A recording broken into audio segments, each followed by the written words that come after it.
Take a second to honestly observe the following picture and tell me what this looks like to you.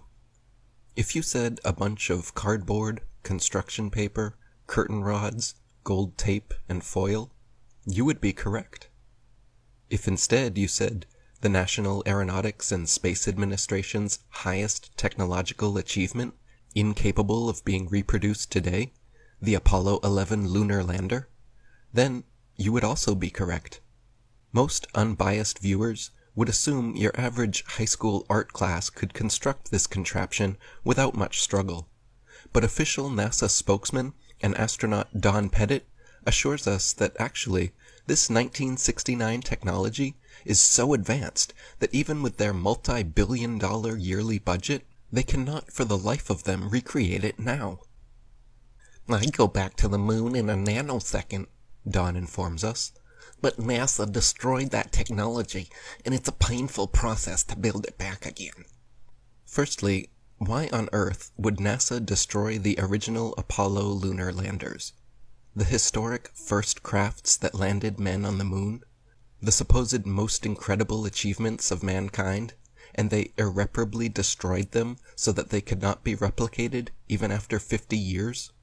Could it be because they didn't want future generations able to visit museums and see these laughable 1960s attempts at high-tech looking space vehicles?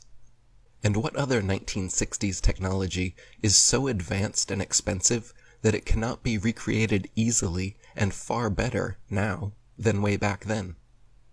Let's take a closer look at this 1960s spaceship and see what else we can notice. For example, look at the paneling here on the side of the craft. If someone sheetrocked your house looking like this, you would be entitled to a full refund. Yet, with supposedly the best engineers and scientists in the world on the job, this is the kind of craftsmanship NASA provides?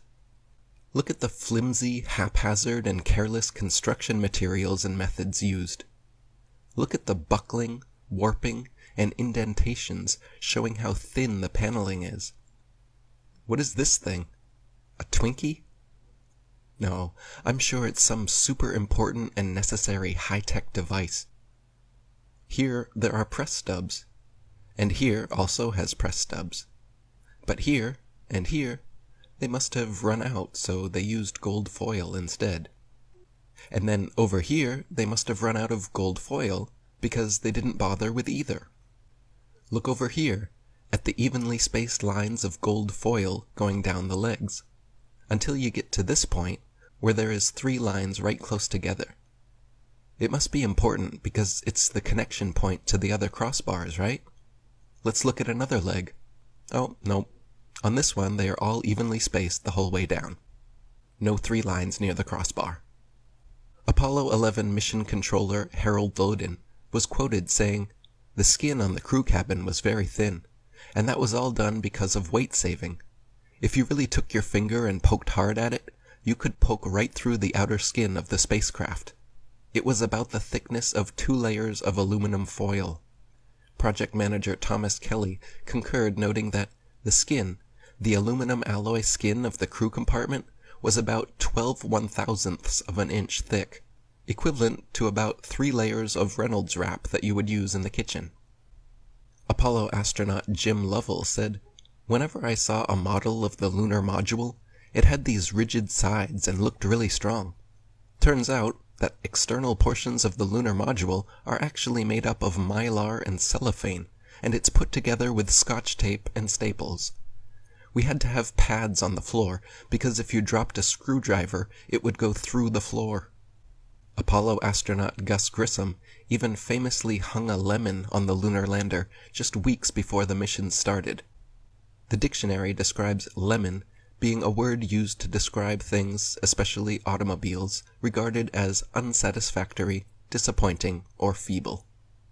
The lunar lander was never even once tested on Earth, landing here from any altitude before supposedly going and successfully landing on the moon.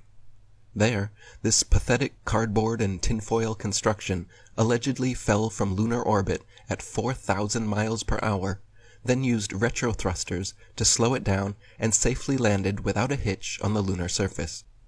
When the astronauts did practice in other training vehicles, 3 out of 5 of them crashed, and you can see here how difficult they were to control, even in broad daylight, on Earth, in optimal conditions.